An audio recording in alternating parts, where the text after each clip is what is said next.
Performance of a mutual fund. ठीक है, mutual fund में सबसे महत्वपूर्ण बात, इक्विटी फंड्स का अगर परफॉर्मेंस चेक करना हो तो आपको सिर्फ पिछले साल का परफॉर्मेंस चेक करके आप डिसीजन नहीं ले पाएंगे। हो सकता है शायद कि पिछले साल का मार्केट बहुत अच्छा था इसीलिए उस फंड में बहुत अच्छा रिटर्न आया हो, बट हमें कंसिस्टेंट परफॉर्मेंस वाला फंड चाहिए कि वो जिसने डिफ़िकल्ट सिचुएशन में भी अच्छे रिटर्न दिए हैं। सबसे पहला लाइन एक बार देखिए, mutual fund products differ primarily in terms of return, risk and desirable investing horizon. कि आप कितने समय के लिए डाल रहे हो उस हिसाब से कौन सा प्रोडक्ट चूज करना है ये तय होता है। आपको कितनी रिस्क लेनी है उस हिसाब से प्रोडक्ट ये होता है। सबसे पहला इंपॉर्टेंट पॉइंट है कंसिस्टेंट परफॉर्मेंस। ठीक है, कोई अगर एक फंड है वो कंसिस्टेंटली अगर रिटर्न दे रहा है, अगर 20 सालों से कंसिस्टेंट वो उसका परफॉर्मेंस है तो आपने वो फंड चूज करना चाहिए, राइट।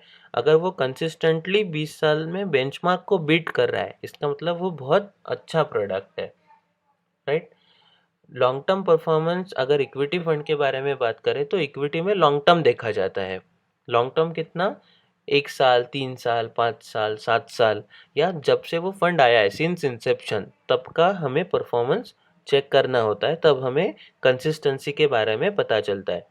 अगर डेट फंड्स होंगे तो डेट फंड का जो रिटर्न्स परफॉर्मेंस होता है वो लंबे समय का नहीं देखा करते, क्योंकि डेट फंड्स का रिटर्न जो आता है वो जनरेट होता है इंटरेस्ट रेट के बढ़ने या घटने के वजह से, राइट। तो इंटरेस्ट रेट एक थंब रूल है, when interest rate goes up bond prices do fall. जब इंटरेस्ट रेट ऊपर जाते हैं तो बॉन्ड की प्राइजेस नीचे आती है, और इसका उल्टा, जब इंटरेस्ट रेट नीचे आते हैं तब बॉन्ड की प्राइजेस ऊपर जाके डेट फंड्स में रिटर्न्स जनरेट होते हैं।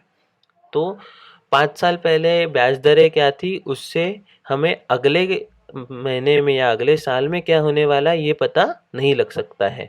इसीलिए डेट फंड्स के जो रिटर्न्स है वो 1 साल के अंदर के देखने चाहिए।